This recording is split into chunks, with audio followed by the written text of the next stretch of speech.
Tindakan aksi borong partai politik menghadapi kontestasi pemilihan gubernur daerah khusus Jakarta merupakan indikasi pembunuhan proses demokrasi. Rezim penguasa saat ini dan para oligarki yang berada di belakang Ridwan Kamil. Ada keputusan Mahkamah Konstitusi yang baru yang menjadi juru selamat. 3, 2, 1.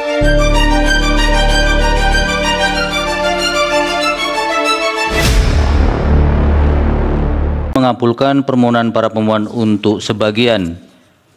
C. Provinsi dengan jumlah penduduk yang termuat pada daftar pemilih tetap lebih dari 6 juta jiwa sampai dengan 12 juta jiwa.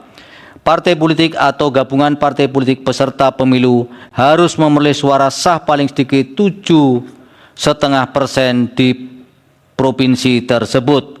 Di tengah kebuntuan pencalonan gubernur daerah khusus Jakarta, tiba-tiba ada angin segar muncul dari gedung Mahkamah Konstitusi, yaitu lahirnya keputusan baru nomor 60 PUU Romawi 22 2024 tentang threshold atau ambang batas persyaratan calon gubernur atau kepala daerah. Kalau mengacu dalam peraturan sebelumnya, untuk persyaratan maju menjadi calon gubernur atau kepala daerah itu harus didukung oleh partai yang memiliki suara 25% atau memperoleh 20% kursi legislatif.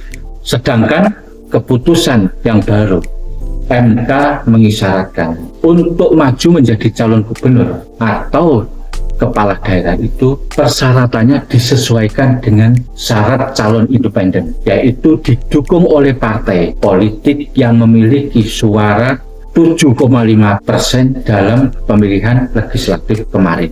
Keputusan MK yang baru ini, kalau kita lihat dalam perspektif pemilihan gubernur daerah khusus Jakarta, tentu akan menarik, karena bisa saja keputusan ini akan merubah konstelasi peta politik pemilihan gubernur daerah khusus Jakarta. Juga keputusan ini akan menjadi bahan ujian soal komitmen 12 partai yang sekarang sudah tergabung dalam Koalisi Indonesia Maju Plus. Jika komitmen mereka konsisten, tidak ada pergeseran dukungan, maka otomatis tinggal PDI Perjuangan yang belum mengusung calon. Karena menurut peraturan yang baru ini, PDI Perjuangan akhirnya memiliki hak untuk mengusung calon sendiri tanpa melalui koalisi. Tapi masalahnya, siapa yang akan diusung PDIP? PDI Perjuangan menjadi kekuatan yang mendukung pihak-pihak yang berani menentukan nasib bangsa dengan berani mengambil keputusan meskipun ada intimidasi. Maka semangat kemerdekaan ini adalah semangat untuk bersuara, semangat untuk bebas menyatakan pikiran dan pendapatnya. Semangat untuk tidak boleh pihak manapun yang mencoba mengintimidasi kedaulatan setiap warga bangsa, kedaulatan juga partai politik untuk mengambil keputusan. Apakah Anies atau Basuki Cahayapurnama atau Ahok? Tentu saja perhitungannya, kalau PDI Perjuangan realistis, maka yang akan diusung itu Anies Baswedan.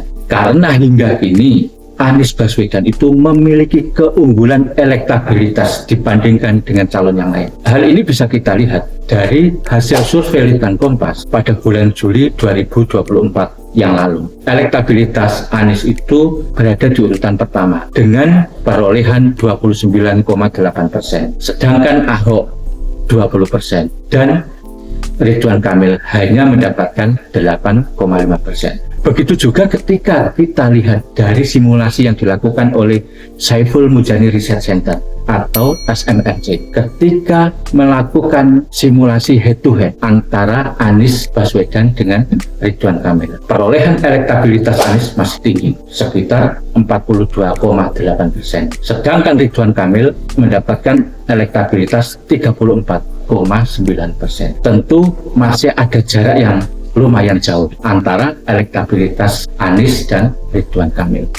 Tapi jika seandainya PDIP mengusung Basuki Cahayapurnama atau Ahok dengan alasan karena kader partai, meskipun kalau kita lihat saat ini elektabilitas Ahok itu berada di urutan kedua setelah Anies, tapi kemungkinan besar elektabilitas Ahok akan mengalami pergeseran atau turun dan potensi bisa dikalahkan oleh Ridwan Kamil. Karena bisa saja jika Ahok yang akan diusung oleh PDI Perjuangan akan muncul sentimen-sentimen tertentu yang itu akan berpotensi menggerus suara Ahok itu sendiri, dan yang diuntungkan adalah tentu saja Ridwan Kamil. Maka apapun argumentasinya, memang pilihan yang paling rasional, pragmatis dan realistis PDI Perjuangan itu seharusnya mengusung Anies Baswedan.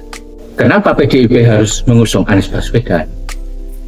Seperti yang kita ulas di awal, karena Anies Baswedan punya kelebihan elektabilitas dan juga punya potensi untuk mendapat dukungan lebih besar lagi dari pemilih Jakarta, sehingga berpotensi untuk menang. Maka kita tunggu apa keputusan PDI Perjuangan soal calon gubernur daerah khusus Jakarta ini. Apakah akan mengusung Anies Baswedan atau Basuki Cahayapurnama atau Ahok? Kita lihat saja nanti.